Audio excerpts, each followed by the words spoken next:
Hey guys, I hope you are doing well. You are watching Enigma Study Center. और आज हम प्रकाश के परावर्तन का तीसरा लेक्चर पढ़ने वाले हैं। पहले लेक्चर में हम प्रकाश के बारे में पढ़े थे, फिर दूसरे लेक्चर में हम ऑब्जेक्ट के बारे में देखे थे और भी बहुत चीज़ देखे थे। तो चलिए जब आगे बढ़ते हैं। प्रकाश के परावर्तन में आज बेसिकली हम पढ़ने वाले हैं प्रकाश का परावर्तन आखिर होता क्या है। ठीक है, तो जब प्रकाश किसी माध्यम की सतह पर टकराकर उसी माध्यम में लौट जाता है तो इस घटना को क्या बोलते हैं? प्रकाश का परावर्तन बोलते हैं। यानी कि प्रकाश अगर कहीं से आए, ठीक है, किसी माध्यम, जैसे कि मान लीजिए हवा में चल रहा है, प्रकाश हवा में चल रहा है, फिर कोई और सतह आ गया, जैसे पानी आ गया, पानी पे टकराया और फिर वापस लौट गया, तो अगर टकरा के लौटेगा तो इस घटना को क्या बोलेंगे? अपन बोलेंगे प्रकाश का परावर्तन। तो फिर से समझिए एक बार, जब प्रकाश किसी माध्यम की सतह पर टकराकर उसी माध्यम में लौट जाता है तो इस घटना को क्या कहते हैं? अपन प्रकाश का परावर्तन कहते हैं। यानी कि अगर मान लीजिए हवा से जा रहा है, सामने मिरर आ गया, यानी कि आईना आ गया, हवा से लाइट जा रहा था, आईना आ गया, आईना पे टकराया और फिर से हवा में लौट गया, तो इस घटना को क्या बोलेंगे? अपन प्रकाश का परावर्तन बोलेंगे। ठीक है, चलिए आगे देखते हैं। प्रकाश का परावर्तन बेसिकली दो प्रकार का हो सकता है, यानी कि होता है। ठीक है, रेगुलर रिफ्लेक्शन और डिफ्यूज रिफ्लेक्शन। यानी कि रेगुलर रिफ्लेक्शन किसको बोलेंगे? मान लीजिए प्रकाश किसी चिकनी सतह पर, जैसे आईना हो गया, आईना बहुत ज्यादा चिकना होता है, उस पर टकराएगा, तो अगर प्रकाश का जो पूरा बीम होगा, यानी कि प्रकाश पुंज होगा, वो पैरेलल आया, ठीक है, क्या आया? पैरेलल आया, और फिर आईना से टकराया, टकराने के बाद भी वो पैरेलल चला गया, तो ऐसे को क्या बोलेंगे? अपन रेगुलर रिफ्लेक्शन बोलेंगे। ठीक है, नेक्स्ट है डिफ्यूज रिफ्लेक्शन। अब मान लीजिए किसी खुरदरी सतह पर पड़ा, जो सतह प्लेन नहीं हो, जैसे कि दीवार हो गया, दीवार पर पड़ा, या फिर कोई भी ऐसा जो कि खुरदरा सतह हो, उस पर टकराएगा, तो अगर प्रकाश बीम पैरेलल आया, यानी कि लाइट बीम अगर पैरेलल आया, तो वो जब रिफ्लेक्शन के बाद पैरेलल नहीं जाता ऐसे केस में, तो इसको बोलते हैं अपन डिफ्यूज रिफ्लेक्शन। इमेज में देख लीजिए, रेगुलर रिफ्लेक्शन में क्या हो रहा है? प्रकाश पैरेलल आ रहा है और फिर दोबारा पैरेलल ही जा रहा है, तो ऐसे को क्या बोलेंगे? अपन रेगुलर रिफ्लेक्शन बोलेंगे। डिफ्यूज रिफ्लेक्शन में देखिए, प्रकाश पैरेलल आ तो रहा है, लेकिन जाते वक्त क्या हो रहा है? अपना डायरेक्शन अलग अलग कर ले रहा है, तो इसको अपन बोलते हैं डिफ्यूज रिफ्लेक्शन। नेक्स्ट है, देखिए, पॉलिश या फिर चमकदार सतह अधिक प्रकाश का परावर्तन करता है, किसके अपेक्षा? अनपॉलिश सतह की अपेक्षा। कहने का मतलब, जब कोई पॉलिश सतह रहेगा, पॉलिश कहने का मतलब बहुत ज्यादा प्लेन, ठीक है, और चमकदार, चमकता हुआ सतह, तो वो सब क्या करता है? लाइट को ज्यादा रिफ्लेक्ट बैक करता है, ज्यादा से ज्यादा परावर्तित करता है। जबकि वहीं पर अगर कोई अनपॉलिश, जैसे कि दीवार हो गया, दीवार से बहुत ज्यादा लाइट रिफ्लेक्ट नहीं होता। ठीक है, और अगर मान लीजिए नॉर्मल दीवार है जिसपे किसी प्लास्टर किया होगा, उस पर ज्यादा नहीं होगा, फिर उस पर अगर हम लोग पेंट कर देते हैं, देखते हैं कि लाइट ज्यादा रिफ्लेक्ट हो रहा है, तो इसका मतलब पेंट करने के बाद क्या होता है? दीवार चमकने लगता है थोड़ा बहुत। चलिए आगे देखते हैं। सिल्वर ना बेस्ट परावर्तक होता है। ठीक है, silver is the best reflector of light.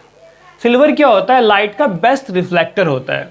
Next है, एक ऑर्डिनरी मिरर। किसी मिरर को बनाने के लिए बेसिकली हम क्या करते हैं? ग्लास के पीछे वाले सतह को चांदी से पेंट कर देते हैं या पॉलिश कर देते हैं। ठीक है, सिल्वर पॉलिश कर देते हैं। क्यों? क्योंकि सिल्वर सबसे अच्छा परावर्तक होता है, तो पीछे से अगर पॉलिश करते हैं तो लाइट आके टकराता है और फिर सिल्वर से टकरा करके वापस रिफ्लेक्ट बैक हो जाता है, तो इसीलिए चांदी से क्या किया जाता है? ग्लास जो होता है उसको आईना बनाते वक्त पेंट किया जाता है। अब मिरर क्या होता है? अभी जिस चैप्टर में हम लोग देखने वाले हैं, मिरर को बेसिकली ऐसे दर्शाएंगे, एक तरफ ये वाला छोटा छोटा लाइन दे देंगे और दूसरी तरफ प्लेन छोड़ेंगे, तो जो वाला प्लेन वाला सरफेस होगा उससे क्या होगा? उसको बोलेंगे रिफ्लेक्टिंग सरफेस या परावर्तक सतह। जबकि पीछे वाला सतह क्या कहलाएगा? पॉलिश्ड। मतलब पीछे जो ये लाइन वाला दिख रहा है, इस पर क्या हुआ, क्या रहेगा? पेंटेड रहेगा ये। ठीक है, आपतित किरण समझते हैं। अब ना हम लोग देखने वाले हैं परावर्तन के नियम। परावर्तन के नियम को देखने से पहले कुछ टर्म है, उनको समझना जरूरी है। तो पहला टर्म क्या है? आपतित किरण, इंसिडेंट रे। इंसिडेंट रे किसको बोलते हैं? मान लीजिए कोई सरफेस है, उसके तरफ जो रे आएगा, तो उस सरफेस के लिए वो सारा रे क्या कहलाएगा? Incident ray. कोई भी सरफेस, मान लीजिए आईना रखा हुआ है, यहाँ पर आईना की तरफ बहुत सारा रे आ रहा है, तो जो आने वाला रे होगा उसको क्या बोलेंगे? इंसिडेंट। आने वाले रे को क्या बोलेंगे अपन? इंसिडेंट रे बोलेंगे। जो भी रे आईना पर गिरेगा या आईना से आके टकराएगा, उसको अपन क्या बोलेंगे? Incident ray. ठीक है, तो चलिए समझते हैं परावर्तित किरण। परावर्तित किरण यानी इसका इंग्लिश होता है रिफ्लेक्टेड रे। रिफ्लेक्टेड रे किसको बोलते हैं? जब किसी सतह की तरफ कोई किरण आती है और किसी उस सतह से टकरा करके वापस लौटती है, तो उस वापस लौटते हुए किरण को अपन क्या बोलते हैं? Reflected ray. ठीक है, तो सतह की तरफ आया, टकरा कर लौटना शुरू हुआ, तो टकराने के बाद जो किरण लौटती है उसको क्या बोलते हैं? Reflected ray. फिगर से देखिए, ये कौन सा किरण था? आपतित किरण हम पहले देख चुके हैं। जो किरण सतह की तरफ आती है उसको क्या बोलते हैं हम लोग? आपतित किरण बोलते हैं। और टकरा के जो किरण लौटता है उसको अपन क्या बोलते हैं? परावर्तित किरण। ठीक है, नेक्स्ट देखते हैं अभिलंब। अभिलंब क्या होता है? अभिलंब आपतित किरण जिस बिंदु पर मिलता है ना, उस बिंदु पर अगर हम लंब डाल दें, लंब क्या होता है? 90 डिग्री का एंगल। किसके साथ? मिरर के साथ, यानी कि आईना के साथ। ठीक है, एक ऐसा लाइन जो कि आपतित किरण जिस बिंदु पर मिलती है उस बिंदु पर लंब हो। ठीक है, तो आपतित किरण जिस बिंदु पर मिरर को मिले उस बिंदु पर जो लंब होगा ना, उसके लिए क्या होगा? अभिलंब होगा। ठीक है, तो आपतित किरण जिस बिंदु पर मिलेगा, जिस भी बिंदु पर मिला आगे किससे? मिरर से, उस बिंदु पर जो लंब होगा उसी को अपन क्या बोलेंगे? अभिलंब बोलेंगे। ठीक है, नेक्स्ट है आपतन कोण।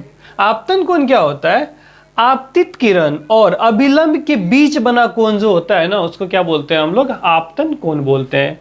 यानी कि जो किरण आया उसको बोलते हैं आपतित किरण, और अभिलंब उस बिंदु पर लंब, और उन दोनों के बीच का जो कोण होगा, आने वाले किरण और अभिलंब के बीच का जो कोण होगा उसको अपन क्या बोलेंगे? आपतन कोण बोलेंगे। फिगर से फिर से देखिए, ये देखिए, ये रहा आपतित किरण और ये अभिलंब, और उनके बीच जो ये कोण बन रहा है उसको अपन क्या बोलेंगे? आपतन कोण बोलेंगे। ठीक है, नेक्स्ट है परावर्तन कोण। अब अभिलंब और जो किरण जा रहा है, यानी कि कौन सा किरण? परावर्तित किरण। ठीक है, कौन सा? परावर्तित किरण। अभिलंब और परावर्तित किरण के बीच का जो कोण होगा उसको क्या बोलेंगे अपन? एंगल ऑफ रिफ्लेक्शन या फिर परावर्तन कोण बोलेंगे। ठीक है, नेक्स्ट है आपतन बिंदु। आपतन बिंदु जिस बिंदु पर मिरर से आकर के आपतित किरण मिलता है उसको क्या बोलते हैं? आपतन बिंदु बोलते हैं, पॉइंट ऑफ इंसिडेंस बोलते हैं। ठीक है, जिस बिंदु पर मिरर से आकर के कोई रे मिलता है उस बिंदु को क्या बोलते हैं अपन? आज के लिए इतना ही। पढ़ते रहिए और देखते रहिए enigma study centre. Thank you.